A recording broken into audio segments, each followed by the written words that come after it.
Does Derek Carr make the Hall of Very Good? I mean, for context, folks, we just got Derek Carr's retirement announcement. We had all these rumors about him wanting a trade request, that, his shoulder injury was a little worse than we thought. This led to the Saints. They drafted Tyler Shuck in the second round, allegedly rolling with Spencer Rattler as the starter, and then there have been little tidbits of rumors of Aaron Rodgers down to New Orleans. Derek Carr finally announced his retirement. Pretty ripe age for a retirement and a pretty decent career on top of it. He's not going to be able to play anymore due to this injury, and I was just truly wondering. Obviously, Derek Carr is not going to be a Hall of Famer. I don't think he doesn't sniff the Hall of Famer, but no. Is he in the Hall of Very Good? And if he's not, who is in the Hall of Very Good? Because he's not in the Fresno Hall of Fame. I don't know what not in the Fresno Hall of Fame. Boy, howdy. Who do you think you're talking about? Boy, tough. Right? That's where they went. Fresno, right? Yeah. Yeah. Yep. Does Ryan Tannehill have a better career than Derek Carr? Ooh. Probably got a hotter wife. No. I don't know. I think if I had Derek Carr, Ryan Tannehill, who I got to pick, I'm probably going to go Carr of Tannehill. I'll give you Carson Palmer. All right. Here's Carr's Carson Palmer is a good one, actually. I think the near Super Bowl appearances probably inch Carson Palmer into the Hall of Very Good. Like, what would your requirements for a Hall of Very Good be? Because for me, it's like, it's got to be like I would say at least 4 or 5 Pro Bowls, which, only count so much. But, a season where you're kind of in MVP consideration, at least one of those. A good postseason campaigns, so a good postseason record of some sort. And, pretty Super Bowl appearance, maybe not a win, but an appearance. I think a Super Bowl appearance could get you there. Like Joe Burrow. Jay Cutler didn't get a Super Bowl appearance, but I think Jay Cutler would be in the Hall of Very Good. But no. Rex Grossman got to a Super. This is where you got to be careful. Rex Grossman took the Bears to a Super Bowl, and I'm not putting him in the Hall of Very Good. He's in the Hall of Sexy Rexy. I mean, we all know how I feel about the Cowboys, but I think I'd throw Tony Romo in the Hall of Very Good. I mean, all-time leading passer for the Cowboys for 3 or 4 Pro Bowls. He was always kind of up there. Never could get that, those playoff wins that he ever needed for a deep postseason run. But I think I think the Hall of Fame comparison.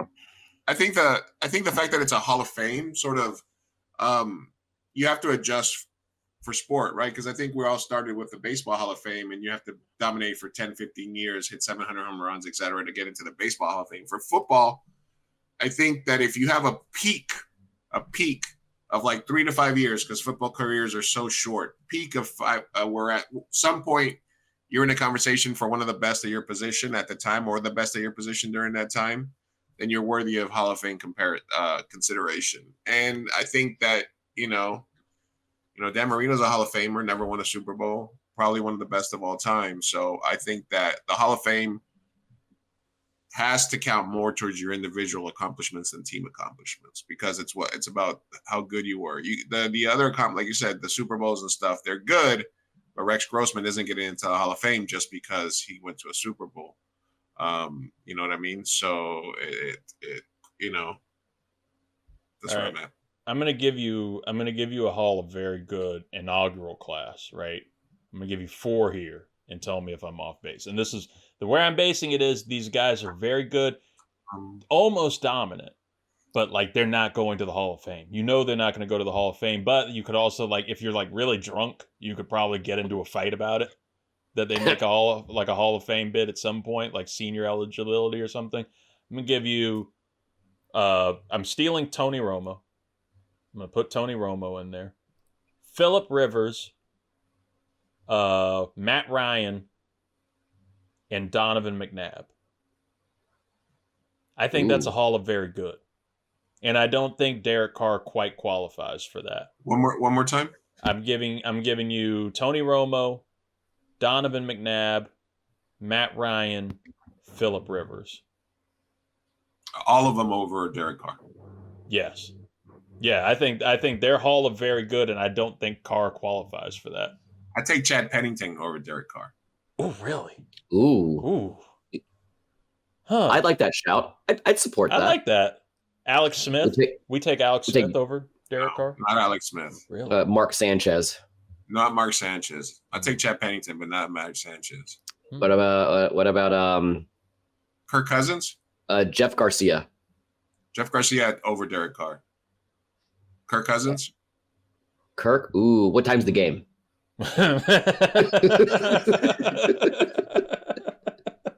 1 o'clock? Yes. Prime time 8:30? No.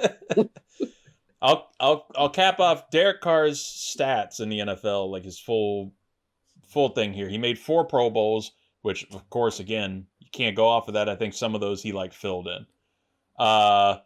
He finished his career with 41,000 yards, 41,245 yards, a 92.8 passer rating, and 257 touchdowns to 112 interceptions. That's a Hall of Famer in like the 70s. That's like a Hall of Famer in the 70s or 80s. But like I think nowadays, excuse me, I think you're going to get every quarterback now probably should finish their career with 40,000 passing yards. Just based off the play style now. Then, yeah. Right. Just how heavy it is. So I would take Jake Delhomme. Oh, God. Ooh. Really? Jake Delhomme over Derek Carr. What about David Garrard? Take David Garrard over him? Oh, no. I miss David Garrard. I thought David Garrard was going to have like a late Jake Hall of Fame Delhomme. I'm taking Jake Delhomme over Derek Carr. I said it. We got Jake Delhomme. Now it's just turning into a game name that who can name the most just out of the left field quarterback. Out of left field quarterback who's still like good. Who's still like somebody that could get you a sneaky win here. Oh, damn. Jake Delhomme's 50.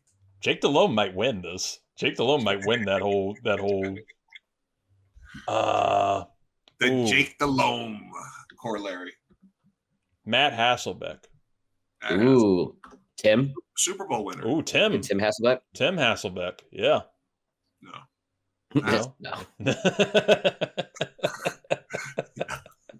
Oh, Brian Greasy. Brian Greasy, Chicago or Dolphins? No, I mean Brian Greasy. Broncos, Brian Greasy. Right. Broncos am I right? No, Derek Carr. Jason Campbell. Derek Carr. Mark Brunell. The lefty? Yeah. Now I'm going through just Redskins quarterbacks of the I'll 2000s. give you another Mark Bolger. Oh. Derek Carr. Jay Cutler. Gary Collins. Huh? Jared Collins? Terry Collins? Kerry Collins. Terry Collins, ex-Mets manager? Terry Collins. Terry Collins and Kerry Collins like the same age during Kerry Collins' career. Oh, Kerry Collins? No, Derek Carr. Boomer Esiason. Boomer Esiason. Yeah, Boomer. Yeah. Went to a Super Bowl. Andy Dalton. Ooh. Handy Dalton? Handy Dalton. Yeah. Handy. What his wife ask him when he gets home? Handy Dalton? Handy Dalton? Yes, please. David Carr. David Carr could have been a Hall of Famer. I stand on this. He had a awful O-line with Houston. Awful setting that he got put into. On a future top five wasted Hall of Fame potential. Ooh. David Carr can still sling it. They showed him like outpassing Dak Prescott at like one of those little events. I can see it. He just turned into Uncle Rico. Who's let me ask you this: if you could have him at college for 3 years as a starter, you got to sign him up right now. Are you taking Arch or are you taking Peyton's kid? Ooh. You saw Peyton's kid out there chucking it. Ooh. What's Peyton's kid's name? Peyton's kid. Peyton's kid. He said the name. It's Peyton's kid. I'm gonna say Patty May. Oh, I think Gunner. I think Peyton's son just won. His name is Marshall. Oh, that's Marshall Manning. He's a first ballot Hall of Famer. Peyton Manning's kid, Marshall Manning. That's a Hall of Famer. And listen, Conspiracy Lou needs to address this Derek Carr thing as well, because there's a very clear Arch Manning play. Very clear Arch Manning play. Not to keep it quiet, draft a shitty quarterback, not take Shador, all this other stuff. Oh, we don't need to draft another quarterback because we got Derek Carr. Oh, he's going to be fine after the draft, so they don't get shit for it. Then they say, oh, Derek Carr's retiring. Oh, we're so sad. We're going to do an open competition and suck a lot of balls this year. Down in Lake Pontchartrain. We're going to suck a lot of ass, and we're going to suck for Arch. And we're going to talk Arch into coming out after just 1 year as a starter, because it might lower his draft stock, since he's only going to have 1 year as a college starter as opposed to 2 or 3. And hopefully they can get him in the first round and complete the Manning circle in New Orleans. Arch it up for Arch. Yeah, I think if Arch has a really great year at Texas this year, he could easily come out. I'm still on the boat of him being in there for 2 years, more specifically because Grant Nussmeier, the current starting quarterback for LSU, his dad's the OC in New Orleans. So I could easily see them doing that. And then that's another Band-Aid on the situation to suck for another year and then get Arch in 2 years. And the Mannings are notoriously like Peyton could have come out when the Jets had the number 1 pick, said, no, I'm staying in college for another year. Yep. Went back in, Eli, so the incentive, I think from the family perspective, every incentive is there for him to just come out when he comes out. But New Orleans, going back, that's where they're from, that whole thing could be definitely. Well, there's another team out there that could be definitely QB needy in about 2 years, and they're playing primetime Thursday against the Eagles. So 2 years from now, maybe see Arch Manning with the 5-pointed star on the side of his helmet. I was going to close it out with Conspiracy Reid, just throwing out there. New Orleans can want him as much as they want, and it's going to wind up being the Dallas Cowboys who just have – Dallas is just going to get the number 1 pick with a 1.8% chance of landing it. You're saying Dallas is the LA Lakers of the NFL? No, they're the Dallas Mavericks of the NFL. Oh, okay. Yeah. Oh. Mm-hmm. But they could be the Lakers. Maybe they're a combination of them.